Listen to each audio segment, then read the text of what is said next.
post-mortem examination of the murdered Tiger Bay youth Dale Christopher revealed that he died from perforation of the liver and lungs due to gunshot injuries.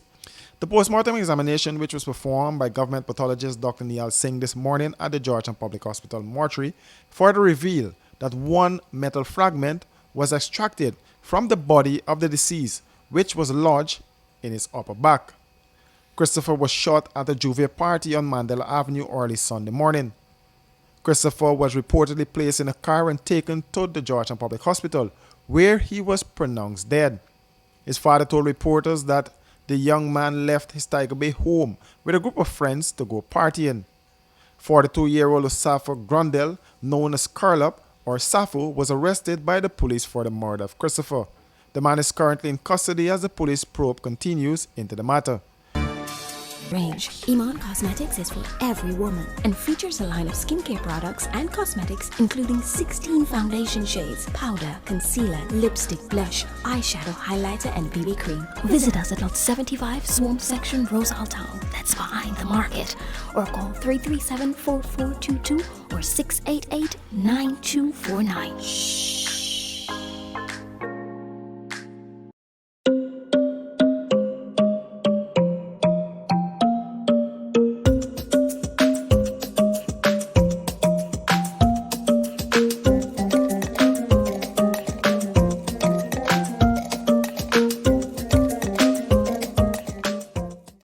Sexual harassment is any unwelcome act, comment, gesture, or physical contact.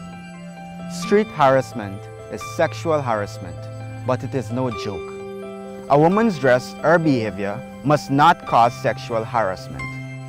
Sexual harassment is unacceptable, unwanted, unfair, and unlawful. And in our COVID-19 crisis, the risk of violence and sexual harassment is even higher. If you or someone you know is experiencing gender-based violence, family-based violence, or sexual harassment, contact the Women and Gender Equality Commission at 231-5276 or 231-5298. Or put an anonymous note in the post office boxes at the Guyana Human Rights Commission Building, the Guyana Post Office Corporation, the National Library, the Georgetown Public Hospital, and the University of Guyana. Caribbean rice, from the lush rice fields of Guyana, straight to your home.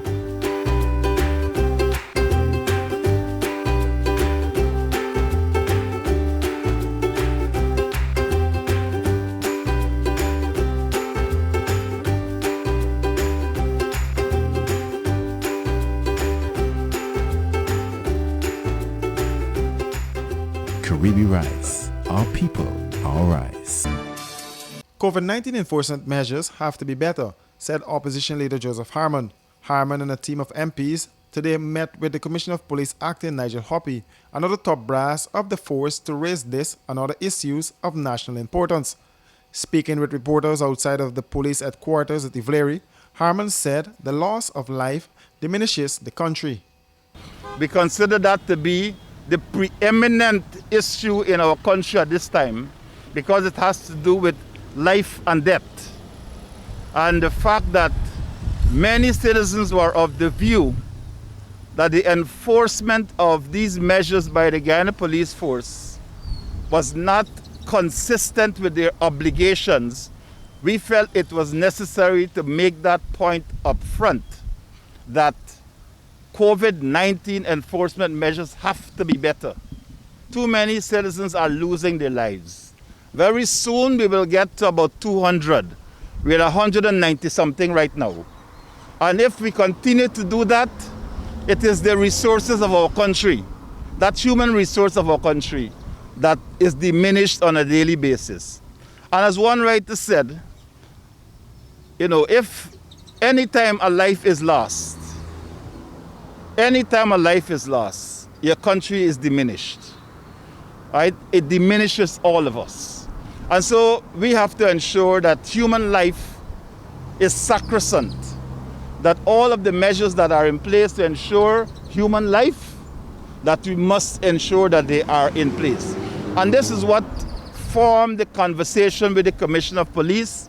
The opposition leader said security and the release of the 65 inmates who were pardoned by the government were also raised with the police. In fact, Cameron Ramjatan, who, as you know, was the vice president with responsibility for public security, spoke to the question of the statistics and the fact that we were not seeing these crime statistics being released to the media and to the public. The commissioner indicated that his PR unit was being revamped and that very shortly we'll be able to actually call in and get those statistics. But as right now, they are not being released. We spoke, of course, about the fact that there were several persons who were released from incarceration, and we did not have the identity of those persons. And the fact that it was creating a certain level of anxiety in our citizens. When you add to that persons who had actually escaped from prison, that increases that level of insecurity which citizens feel. The commissioner gave us the assurance that they are working with the Guyana Prison Service to put in place some mechanism in which the public will be informed about the identity of these persons once they are given a release. So those were some of the matters. Of course, we raised the issue about the investigation into the death of Harish Singh and how that was going. The police said that that was an active matter, and the crime chief said that he believes that they are on a path where they may be able to secure a conviction, but he could not give a specific time when that will take place. Harmon said the meeting was a very important first step between the two sides. 23-year-old Tamira Melville will spend the next 4 years behind bars after she pleaded guilty to trafficking in narcotics. The woman was busted at the Eugene F. Correa International Airport, Ogle, on Saturday with 775 grams of cocaine in her vagina and stomach.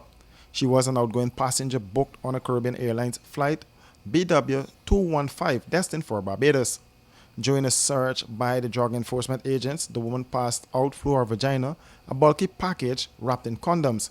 She later admitted that she had ingested 73 pellets of the illicit substance.